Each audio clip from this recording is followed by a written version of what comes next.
সবাই নিয়ে যে মাঠে নেমেছি, এর জন্য আমরা চাই আমরা জাস্টিস চাই। আমাদের কাছে আর কিচ্ছু না।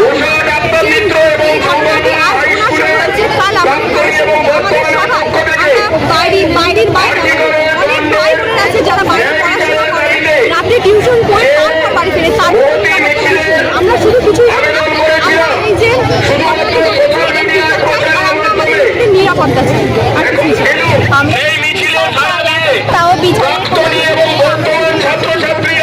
আমরা মেয়েরা আমরা যারা কাজ করতে বেরোই, আমরা বাড়ির মতোই কর্মক্ষেত্রেও সমান নিরাপত্তা দাবি করি।